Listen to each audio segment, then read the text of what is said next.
It seems like everywhere you go these days, if you're talking about wrestling, you're talking about the story. The 2-year journey Cody Rhodes has been on to finally bring the WWE Championship home to the Rhodes family. But what if I told you this wasn't a 2-year story? What if I told you the story had been told throughout the entire career of Cody Rhodes, and that Cody has been the one telling it? Over the years, I've been fortunate enough to sit down and talk to Cody Rhodes at every point throughout that career, from dashing to Stardust to being gone to the big return. Cody's been weaving a tale the entire time. So some of the big brains behind Notsam realized this had all been going on, and we decided to try to share the full Cody Rhodes story up to this point, as told by the man himself through those interviews, the American Nightmare, Cody Rhodes. You've kind of been at the top of the middle of the card for a long time, you know what I mean? Like, you're a guy that everybody talks about, but you're never really in the main event match. Do you like being there? Is it comfortable, or is it, at this point, frustrating? It's not comfortable, but it's also not frustrating, because what we do, and I'm a huge fan of my industry as well, so I can break it down as well. What we do sometimes is we group the guys to kind of make ourselves feel better about where they are, and I've heard terms, like the middle card and push and stuff like that, but the reality is I don't blame nor do I wait on anything. Money in the Bank for me was a milestone evening in my career, because like you said, if I was at the top of that certain block and I was still chipping away, and somebody that people were saying he's going to be a big part of the future, it was the first time that the crowd responded in a way that they let everybody know. Right. It wasn't just, the folks who have been to the live events or the folks who kind of analyze it like, hey, he's some. It was everybody, and even because I guess in that match, even though you didn't win, you got the reaction of what it would have been like if you had won, because and crowds going nuts. So it seems like they're ready for you to be there. I think it was everybody dreams about hearing their name chanted, and I've portrayed a villain on television, so it's not always that you dream about your name being chanted as much as you just dream about hearing this audience up on their feet to begin with. But for me, it put everybody on notice, and when I say everybody, I mean my peers in the back, my the people over me in the back. Everybody put them on notice that, gosh, this guy works for it, and he can get it done, and it was a huge night for me. Do you feel like growing up in a wrestling family is giving you instincts as to what can work and what doesn't, just picking stuff up through osmosis? I make a point to get so far outside my family, because to me, especially as far as like who I enjoyed growing up, I love my dad, and I thought he was I think he's top 5 in sports entertainment. To me, he's the man, but I don't do any service being Dusty Rhodes Jr. or coming out to his music or trying to talk like him. Or wearing polka dots. Or wearing polka dots. So I always I tried to come at my way of the business from an outside perspective. But as far as instinctual and that osmosis, like, there are little things that I think I was able to pick up way quicker than most. And that's a luxury that I have, and I'm very happy to have. We're all made up. What's this? This? Or No, that. This? That. This? Mm-hmm. This is a notebook. Just Mm-hmm. what are you? Took notes. I'm a professional broadcaster, Stardust. One of the notes says, explain Stardust. Well, here's the thing. Stardust has not been explained. Goldust has been explained. Put your feet up, relax, get comfortable. That feeling, the feeling of childlike wonder. Do you remember when you first experienced that? I believe it was when you debuted on Raw. That, I feel he's lying. Come on.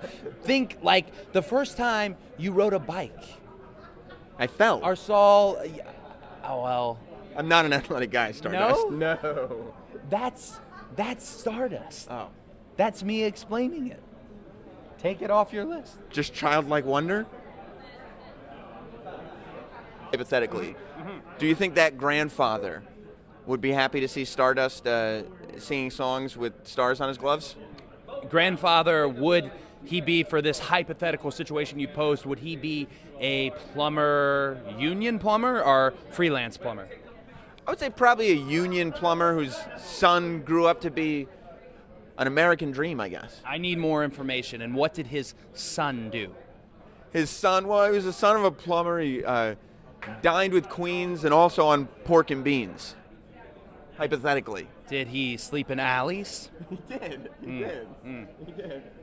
Well, for a man to have lived such a colorful life, Polka-dotted, colorful life. I would hope that a union plumber in this hypothetical situation you posed, I sure hope he would be proud. I hope so. If anything, of the commitment that we see in front of us. Are you hissing? You know, I have a Dusty Rhodes story. You do? Tell me, Stardust. So, in another lifetime, I had a friend. His name was Cody Rhodes, and he inducted his father into the Hall of Fame in Detroit, Michigan for Wrestlemania. And they came to him right before we went out, and they said, Dusty, you're going on last, so you can go as long as you want to go. And Goldust, he said to Cody Rhodes, he said, oh, why does he get to go on last? Who'd he'd ever beat? And Dusty Rhodes sauntered behind us in a very sauntery fashion, and he literally said, everybody on that stage, baby, and just kept walking. And then I looked on the stage, and it was pretty funny. Horrible thought, but it was pretty funny. Egos. Running wild. Well, Stardust, I'm glad you were able to hear that story from Cody and share it with us. I shared it with you. I did a Dusty impression, too. That's a first. That was From you. very good. Yeah, it was. I don't feel like it was. You know, I do. only one other man has done a great Dusty Rhodes impression Who was on it? Sam Roberts' show. Who was it? It was Cody Rhodes. What? Yeah. I don't think that's real. Well, Was I listen. ever on your show? What do you mean I? As Stardust has been on the show. Yeah. Cody Rhodes was on the show? Cody Rhodes, yeah, I did Cody first. No, he never It was that great of an interview. No, he never did Cody Rhodes. Yeah, and not only did I heard interview, Cody Rhodes was a dick. he was a dick, quite Hard frankly. to interview, and he was just egomaniac and mustaching around. Yes. Just a real. I'm the future of the business. Oh, get over me. Yeah, I heard it. You know what happened? Where's his merch? Whoa. What, if anything, could make Stardust Star burn out? What a question. Jeez. This I firing dug deep squad for up that. here? I dug deep for that one. If anything that could make the light of Stardust burn out, I think it would be Cody Rhodes. If he ever came back. I thought you said he sucked. He does suck. But if he ever came back, I don't know He's if like I'd tell your him he kryptonite? sucked to his face. Maybe. Wow. Maybe like kryptonite. Maybe.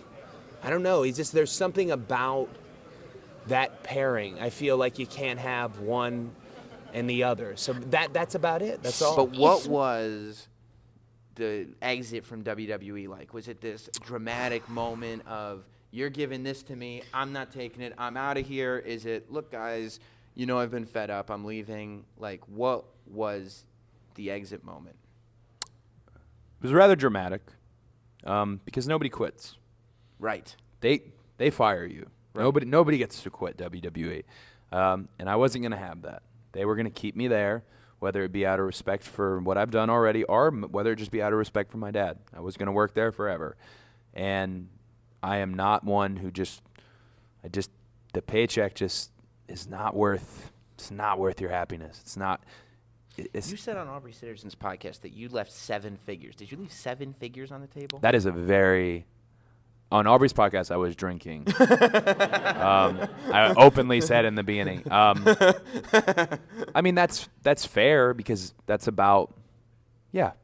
Wow. I mean, without like oh, I'm so great. Yeah, but yeah, no, You that could clear that in. that was what it was. Yeah. That was what it was going to be with WWE. But remember, all those years I had with them are also they helped build up Sure. the opportunity and the resources to say, you know what, guys, I don't need it currently. I'm gonna go do this stuff. It was dramatic because everyone wanted to talk me down, and you get to a point, like I said, 3 to 6 months. When you say everybody wanted to talk you down, are you talking the wrestlers or are you talking the management? The that wrestlers, the management, your closest mentors, your friends, they want to talk you down, and I couldn't be talked down. 3 to 6 months of legit planning the great escape, and I couldn't be talked down. The main thing I wanted to do to protect myself was I released my statement. And I know some people don't like people who overshare, but it was important for fans of wrestling in general to know what's happening here. Because I was not going – you guys don't get to fire me. You guys don't get to fire me. I gave you everything. I get to be the one to sit. I get to fire you. And – you know, that didn't sit well with everybody. I did get a lot of wonderful and positive reinforcing text about good luck and here's what you should look out for. And, you know, but that was kind of the dramatic. I think I included in the statement that I had the week before I'd been in Greensboro, North Carolina, dressing in the room that Dusty and Ric Flair dressed in for Starrcade 1983. Right, I heard and I looked in my bag and there's this damn trash bag that I have to put on with stars on it. With stars on it. It was very nice actually. But I was so begrudging in putting it on, and I actually told Kofi a week before. I had this big argument with one of my bosses, we won't say which one, where I said I'm not putting on that effing suit one more time. Wow. I thought that'll get him. That'll work. 20 minutes later, I'm putting the suit on. And I'm painting my face so sad in the mirror, and Kofi Kingston, I just see, pop around the corner and take a picture of me. So, yeah, no, it was dramatic, but it was the right time. And, hats off to WWE because they could have not let it happen. Yeah. They could have said, no, you're going to sit at home for 6 months. And, no, they made it happen with me. So, good for them in that regards. You were raised with so much wrestling tradition that you're not one of these 90s kids who watch. You're an 80s territory mindset person. I'm an old soul. Yes. And I am very much in the minority. So I keep a lot of my insider terms. People get real mad when they're like, "Oh, Cody, come on." That's it's just my preference. Right. It's not. I So don't. you're saying you've got heat with all the guys who use insider terms? No, I have no. You see what I no just did, heat. though, right? Yeah, no, I have no heat because I'm clearly in the minority. But yeah, I'm just an old soul. I feel like I'm 20 years too late. Right. For when I was supposed to be around. But it's just me. The guys that were supposed to follow you out the door, are you aware of what they're doing now without saying who they are? Yeah. And are they in better places than they were? One is happier. One is not happy at all. And that one is just a fun every day, a good text message back and forth about just because you would never want to encourage somebody to I don't want to encourage anyone to do anything they don't want to do. Sure. I want but there's more than one ball game in town. WWE is wonderful. They have Wrestlemania. They do all these charitable things. They're really just the biggest game in town. But if you look around, you'll out here tonight, these aren't little rinky-dink shows. Mm-mm. These are big ass shows, and everything feels real special. So, I think their concern in the bubble is that, well, what about money? What about that?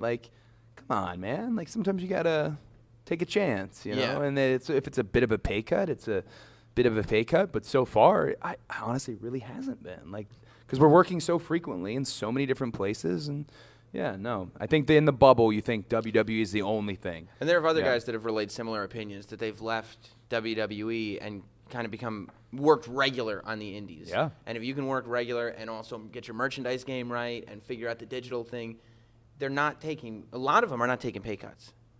Is there ever a moment where you go, oh, maybe if I had waited a month, I would have been one of the happier guys?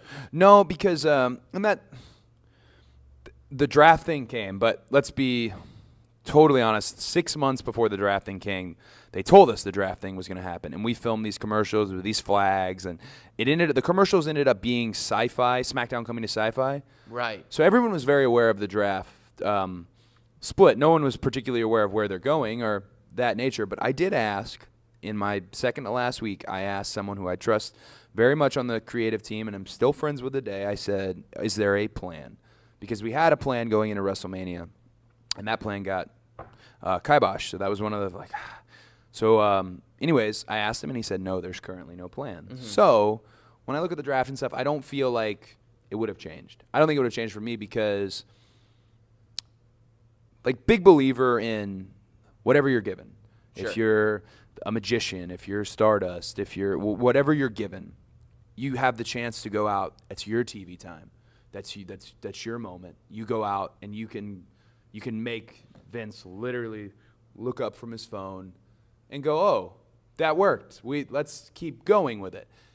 The issue with me was I felt like I was boxed into just doing Stardust, so it didn't seem possible anymore. For the first time ever in my career, it felt like it was no longer possible to win, to maximize the minutes and win segments just in a viewer perspective. So it was a part of the decision and made it a lot easier for me to go, yeah, no, this isn't. Did you ever get an answer? Because it was obvious that, like, in the beginning, Stardust was a little more of a priority, and he became a character that was not a priority. Was it ever made clear to you why they were making you stick with Stardust? Why we're not quitting on Stardust? Honestly, no. And it was like, if you have like your creative team, and then you have Vince, obviously. It kind of felt like it was like a 9-10 vote. That obviously Stardust is we're done with this. Like, this has outlived the lifespan that was supposed to last 3 months. Right. 2 years in, we're obviously done with this. But he just didn't see it that way, and that was his preference. And I think he liked Stardust a lot. I think he enjoyed it, but I don't know how he enjoyed it. I think he might have enjoyed like, maybe it's like funny to him, or like, right. I think he enjoyed it. And do you think that your dad passing made you look at things a different way and allowed you to make that kind of super bold move? So I was really big on not listening to my dad when it came to business, because my dad thought I was like the greatest thing ever, and I'm not the greatest. Like, he had this like super pride in me that was like just probably unwarranted. He just thought I was really good, and he would always encourage me to stand up for myself. And I told this to I think I told this to Aubrey Sitterson, that after WrestleMania in Miami with Big Show, he told me you should ask for time off or your release, because you can leverage it. You know, like, we don't want to upset Cody. You know what I'm saying? Like, right. And that type of business move at the time, I didn't want to take his advice. Actually, Hunter was always big on, like, your dad's too close to this. Don't just let him be your sounding board. And that is actually good advice, because I would he's going to be here tonight. I talked to guys like Ric Flair. I talked to, the agents, the producers, Road Dogg, Arn Anderson, guys like that, and get their feedback, because their business, they're looking at it from a business. He was looking at it from a father standpoint. Fast forward to now, he was right. Like, and it sucks, because, like, I wish I had taken the advice then, but he was right about, maybe not about leveraging, but he was right about being happy. He's like, it's one of those things where you complain, and then finally you say, like, hey, if you're not happy, do something about it. And I wasn't happy. So he was right, and the hardest part of the year was essentially having multiple funerals, because we have a memorial for my dad that the entire NXT and Performance Center comes to, and the elite industry, is out sitting in front of me as I'm giving this eulogy about my dad, and that's something that you have to do when someone passes away. You have to make the best to honor them and not just be sad on that day. But then, we're going to do this tag team tournament, and we'd like you to come speak at the end. And I'm like, well, it's essentially another eulogy. And then, we're making the statue of him, and all these wonderful things. But the whole time I was doing it, I thought, God, like, why didn't I just take this year off? You know what I'm saying? Why didn't I just, because it wouldn't have been fair to come back and be Cody Rhodes, because that's the cheapest cop-out, just, oh, I'm going to do it for Dusty. That's just horseshit. Like, that would have been, my dad would have hated that. So I didn't want to do that, because I would have hated it too. But then I also didn't want to be Stardust, but I had to like kind of defend my position on Stardust, and I got lucky because I got roped into the thing with Stephen Amell. But that was like, looking at it now, in short, almost everything my dad told me that I never listened to was right. And he was right about needing to leave WWE because it was kind of breaking my spirit. You don't ever want the place you work to break your spirit. So you know? you've now, in the time since we last spoke, when we last spoke, it was still about, the list and are you really not in WWE anymore? And this can't be true. And this is so weird that this is happening. I'm not. And yeah, well, we figured it out by now. Yeah. We're now at the point where you're a legitimate journeyman wrestler. I feel like you've transferred over into that territory. Would you not say that that's a fair statement? Well, this is a loaded question because I don't want a year from now the answer then to change again. Where I feel like I'm just the same, if that makes any sense. Journeyman wrestler kind of denotes like there's a lot of bad journeyman wrestlers, right, Pat? Can you think of somebody like a real bad? Oh, he's. There was a lot in OVW. There was a lot of like journeyman wrestlers who came through. I don't want to put it somewhat other way. Well, because you're more than an independent wrestler, right? No, I don't think so. I think I'm an independent wrestler. So if I said you're now officially an independent yeah, wrestler, the that highest paid independent wrestler that's of all time. It's cool because there's an American Nightmare shirt in the room right now. I don't know why the snowball has gotten kind of bigger.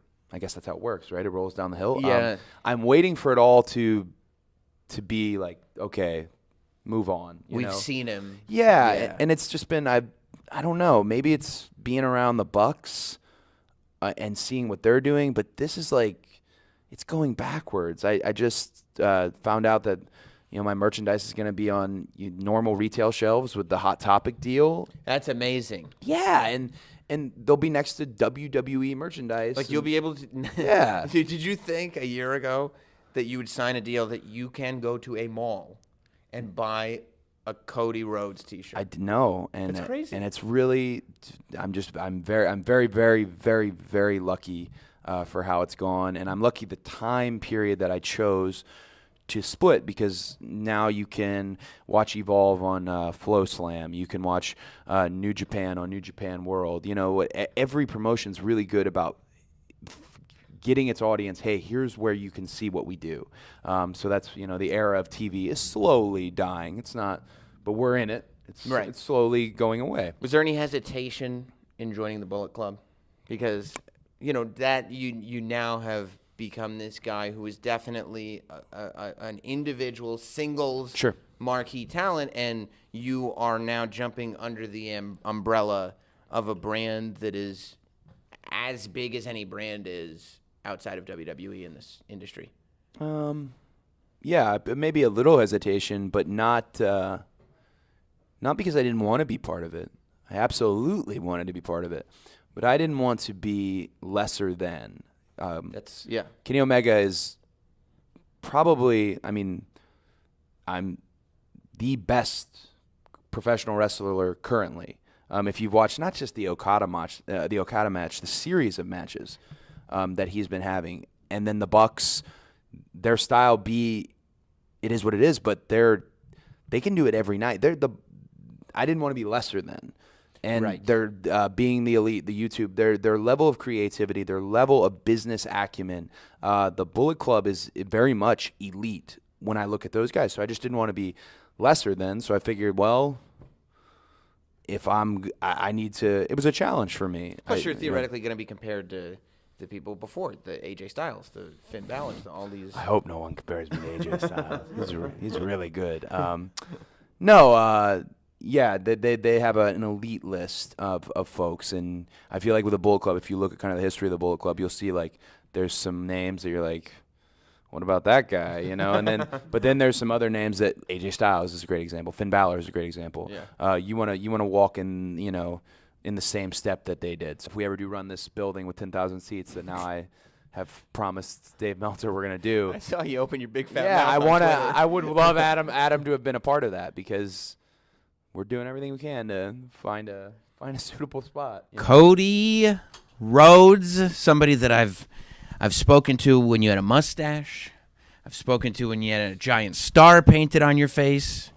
I've spoken to when you had left the WWE and you were paving your own path. I've spoken to you once you had paved that path, and now we're here as you're not only telling that story, but the chapter that I think nobody predicted would be coming as quickly as it came, which is you coming back to WWE in the highest spot imaginable. For you, why is now the time to tell your story? You asked a really big question right Yeah. out of the why is now the time. Yeah.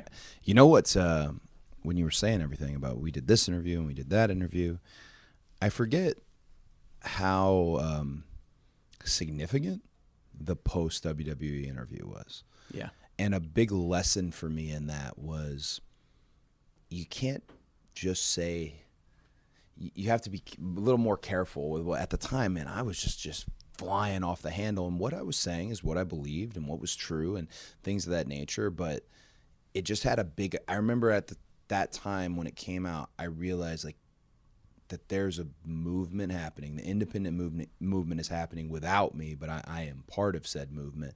But there's a movement happening ever since I put that list out about following what I'm doing, just because they cling so much to the words that you and I had. And I thought that was a top-notch interview, which will be very hard to top here. But kick back to your question as far as why is now the time.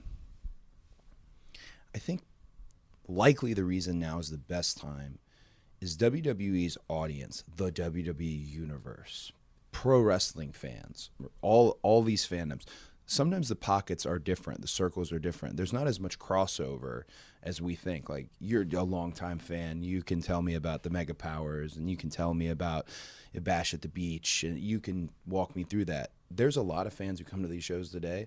There's actually a lot of people in the locker room who are on these shows today who might not know about any of that. And that's why I think now is the perfect time from the perspective of WWE, because it really does inform everybody as to what all took place. They think they might know the journey. Oh, he came back in Dallas, and Corey Graves said from undesirable to undeniable, and all the prodigal son, all that awesome stuff that Graves put on it, the soundtrack essentially to the return. But what I love about the documentary is the full story. Remember, we're talking about finishing the story, which I now hate saying it. It's a meme, but if you want to know the story we're talking about, it's in this documentary. Yeah, and I also think that it drives home how real this whole thing is, and I think that that's why people have connected to it. And you talk about connection and how that's kind of where you value professional wrestling to an extent. That's what makes you, in your minds, the best, is your ability to connect with an audience. Was it tough for you right before you got to WWE? It felt like you were starting to lose that connection with the audience in the promotion that you helped create. Why do you think when you got to WWE that connection came right back? Because, I mean, we were talking about this before you got here, but one of the things that I think makes this era so special, and you being at the top of it in the position that you're in, is that I don't remember the last time good guys got cheered. Oh, well, I mean, hats off to all the good guys who are out there, because for a hot minute, they were endangered species. I mean, from the insider perspective, the babyface was an endangered species. And now just look at the landscape. There's Seth Rollins, there's Sami Zayn, Kevin Owens, and there's people popping up left and right in terms of it's not so endangered anymore. I think at the end of AEW, I was talking to my students about this the other day. It's just a case of I've never underestimated our audience in a sense that that's why I use a lot of big words in promos, and people will say, "Oh, he's talking down to them." No, they're not. They're not down. Like, these people, some of them are doctors, some of them are lawyers, some of them are industrial work. It doesn't matter. It doesn't mean they're not educated. Like, the wrestling audience is as educated as any audience. But at AEW, I think trying to do what I was doing there at the end was just a bit too meta. Hey, the thing we want is you to turn heel. So for me to do that, to turn heel, is by saying verbally, out loud, I'm not going to do it, which is being a heel. Right. But that's not, it didn't work in a sense. And it did, because I had a really fun match with Ethan Page where crowd was just going nuts. And I loved the polarized crowds, the split crowds. And was that an earthquake? I believe it was an earthquake. Georgia A earthquake? minor earthquake. Wow. Yeah. I love the polarized split crowds, because I'm part of the Cena era of our industry, so I loved it. But it might have just been over the heads of people. But everything was going in such a unique directions, multiple shows, and money was through the roof in the industry. It was really wonderful. The reason I think that the WWE audience took to it in a completely different way, it's as if they dismissed whatever was happening. And this is just my hope and belief, could be wrong. I think it's because they knew what you were seeing was real. There's always that gray matter and that, suspension of disbelief, but I think they knew, his return is more than just a individual returning. This is somebody who's been away for, I think, 6 or 7 years at the time. This is somebody whose song is almost a rallying cry against WWE almost. Yeah. And here it is playing out loud. I think maybe at its core, most people can understand a lot of what you'll see in the doc is you can be most talented, you can not be talented at all these things, but betting on yourself. Yeah. And I think maybe that's it. Maybe that's what they saw is he was this guy and helped create a promotion, and yes, they did this, and yes, he smashed the throne and all this, but also bet on himself, and look where it led us. It led us to a really beautiful segment at a beautiful show. I think maybe the last AEW promo you cut was about the pipe bomb. The exit interview. Which I loved, because it was like, there was something. This doesn't correlate to any story. No. This is. I'm going to mention Sami Zayn. Not Sami Zayn. I'm going to mention Sammy Guevara at the end, and I'll climb the ladder. That's kind of how. So did you know? Because this is a promo where you talk about the pipe bomb, but talk about how you actually did it, right? Didn't just talk about it. Yeah. Was this just one that you had in the chamber, and you went, I'm out of here. I don't think I'm going to get to do this promo, but I love this promo. I think it's easy for me now to say, like, I definitely knew. But it wasn't the case. I definitely I didn't know. The last thing I did at AEW, no one really knows. The last thing I did was coach a match, and I wasn't the best coach. I more let you do what you wanted to, and then we'd talk about it after, with Ruby and Nyla Rose. That was the last thing. I remember walking out the door, and not that they did fine. It wasn't anything to do with them. That's it. But I remember thinking, I think I'm leaving. But that interview, and I remember I had mentioned it to Punk as well. Hey, I'm going to say this because I'm not a fan of blindsiding anybody ever. And where we're terrible at it is social media. Mm-hmm. Oh my gosh, my opponent just nuked me. Then you nuke him back. Good. All right. So no trust, and we've gone to the peak level of, fervor. I look at it now and I call it the exit interview. And I think maybe selfishly, egotistically, I wanted to remind them, hey, I appreciate the company's changed. I do. Please know, though, there is no company had these things not have happened. Now, other stuff had to happen. Jericho had to do his stuff. Bucks had to do their stuff. Kenny had to do their stuff. Mox had to do his stuff. He's a big part of it, too. I don't give him credit enough. But I just wanted them to know. But then the other part of it was sincerely the thing I was talking about earlier. This is being a heel, saying you're not going to be a heel.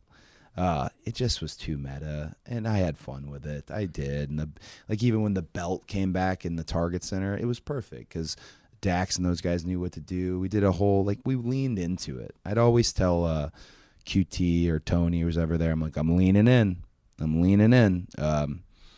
I don't know if anyone knew what that meant, though. I think that's the story of everything at the end. It was, I don't know if there's a plan for this. This is chaos. And chaos, one thing we did big numbers. We did great. Like even one of the last Saturday specials, we did a killer number. We were just doing great business. But chaos, you got to get the reins on it at some point. Where's this going?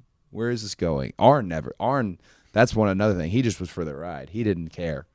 He was fine, but he was with me till the end on it. So, but the exit interview, I think selfishly wanted fans to know, I love you guys so much, and I did all this, and if you have forgotten about it, I don't think that's cool.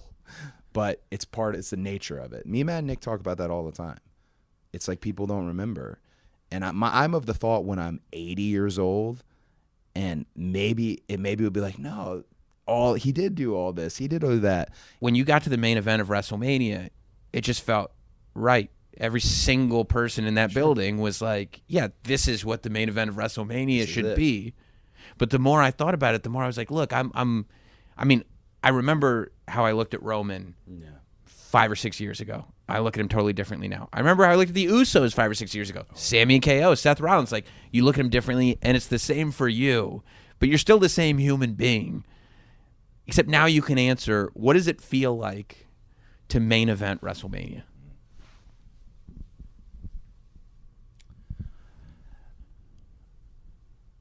I think there's this natural high that you get from doing what we do. You go out, thousands of people, they screaming, cheering, booing, whatever it might be. But then there's a next level euphoria that we can only ever hope to get to, and the only way you can get to it is the most selective moment in what we do is the main event of WrestleMania.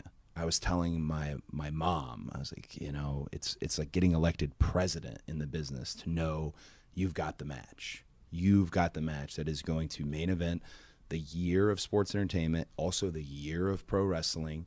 It's going to put it all together. And this year there was a whole other feeling about, there was a real excitement. I'm not knocking any previous main events, but I mean, if you were there in SoFi and even at home, you could feel it. It's a tough question to answer because as beautiful and amazing, and that whole week I was just very zen and chill and talked even quieter than I'm talking now, and just was so geared up and amped up and ready, and every community appearance and everything I did, it was just even with long hours, it was genuinely just a blessing. But it's very bittersweet because it's great to main event WrestleMania, right? Unbelievable. It's again like being elected president in what we do. You main evented WrestleMania, something that no one in my family had ever done. However, after having done it, you have to win at WrestleMania. You have to win. And I think that's why, I didn't come out swinging the next day in terms of whining or moaning. There's a part of the documentary where they got me coming right through the curtain after. That's a very heavy feeling. I remember feeling like I had been hit like with a hammer right in the chest, and just like the color even had left my body by the time I got to the gorilla, the go position. And I don't know if it's sadness or disappointment or shock of like, this really happened. Because then sitting there in the ring, I knew I was being filmed. I knew I was being shot. And I knew how sad I looked. And I was thinking, you got to get up. In my mind, I was saying, you got to get up. And I was looking out at the crowd, and I saw my own family. And I'm thinking, okay, they can handle this. They've seen everything. They can handle this. But looking out and seeing just our fans just hurt and disappointed at the show they're not supposed to be hurt and disappointed at was really... I was waiting for like a tomato to hit me in the side of the head. I was just like, oh, this is the worst case scenario. So as exciting as it is to have my name there as the guy who main evented WrestleMania, which happened to be the most profitable WrestleMania of all time. Coincidentally. It's still, I don't know. I would love to, hopefully 5 years from now, ask me a different question. You got to win at WrestleMania. Were you surprised at how disappointed fans really were? Like, they did not take that loss as, oh, I guess this is just a chapter in the story, and it didn't go the way I thought it was going to go. There were people that said, I got to stop watching. There were people that said, whoever was in if Triple H was running the show before, Vince is back. If Vince was running the show, it's got to be Triple H. Yeah. Maybe this is revenge for smashing the throne. That was a meme. Oh, yeah. I mean, people were legit furious. Part of what we do is how happy they get, and sometimes how furious they get. I was more surprised with the biggest task that came after. I mean, minutes after. It dawned on me to get back here. They have to still they have to believe in me. And I just lost in front of them. They have to still believe. And I thought, I've done some tough things. Like in the doc, there's so much of it is in there. Here's some things that were said could not be done. And we went and did them. The task, though, of can I get them to be on board even more after having seen that, after having some of them invested, flown out, traveled, brought people. I remember seeing a guy in the crowd who had every piece of my merch on, every piece, and he was just staring at me.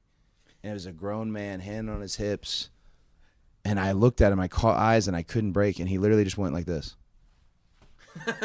And I had just said, I just told him, I'm sorry, but I felt that was the part that surprised me the most. Is every place we go to, and knock on wood that this continues to happen, but every place we go to, it just seems like more excitement.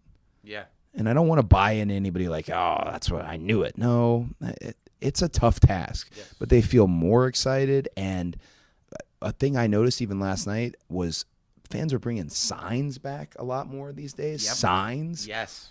That's like the greatest thing ever. And I've had to make a point out of try and acknowledge each one of these, because they made these, and that really fills me up. And then I mentioned this in the press conference I did after Money in the Bank.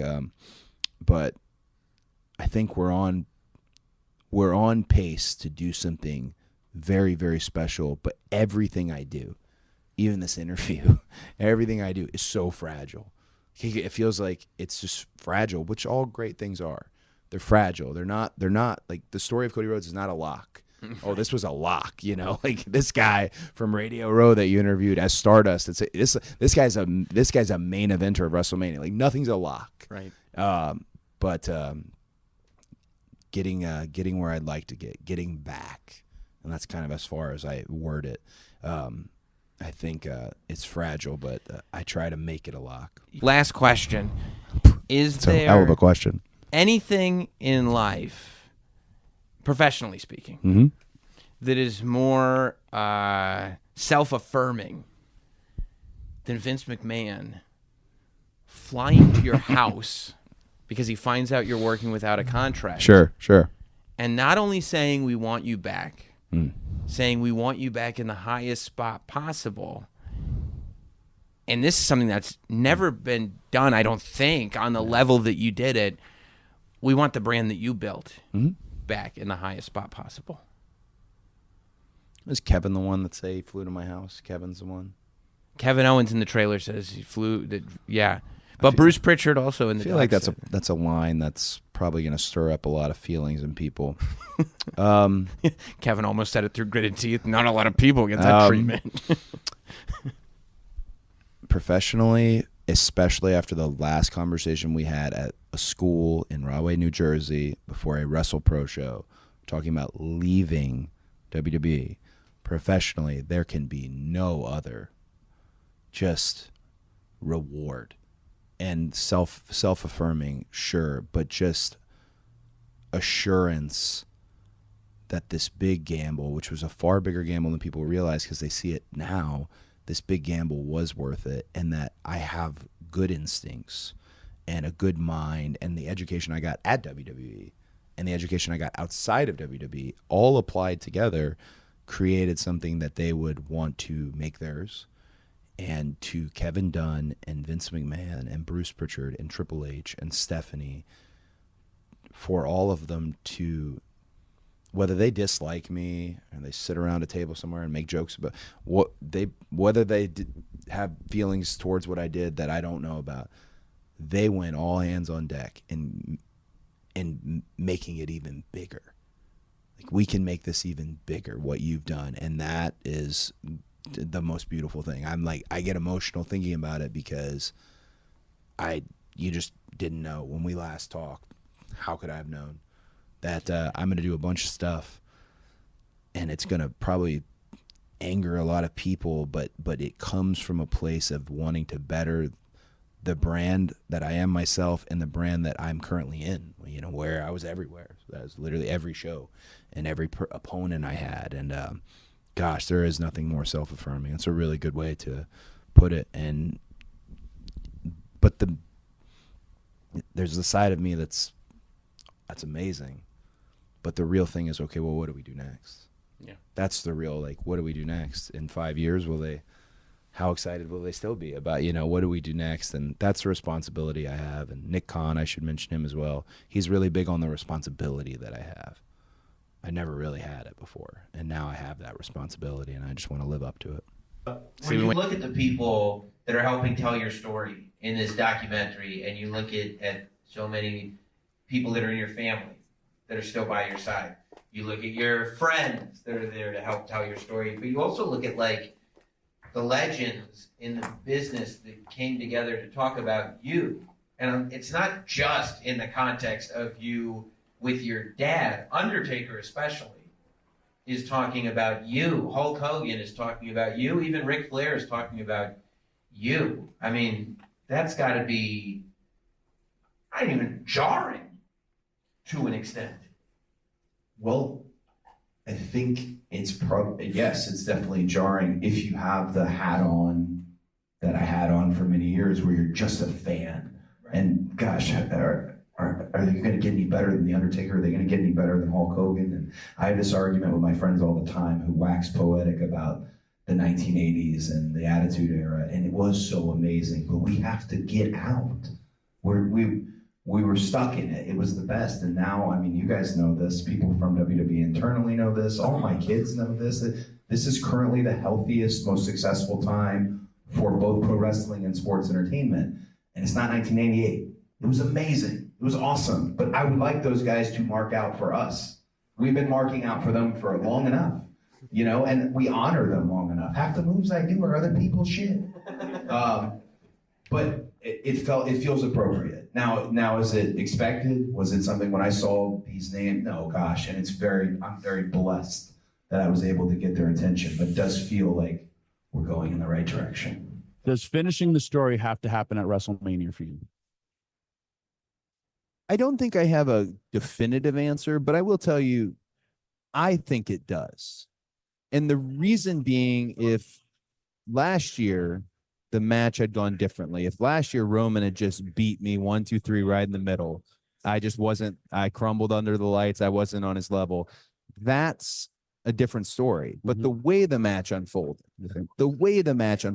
and then the year I've had, it feels like it has to be at WrestleMania. This is not an easy task, but I think it does. It would have been different had this been the first time, but this is a rematch, and I feel like the rematch needs to take place where the original match took place. Just my gut. Is there a world where it doesn't happen there?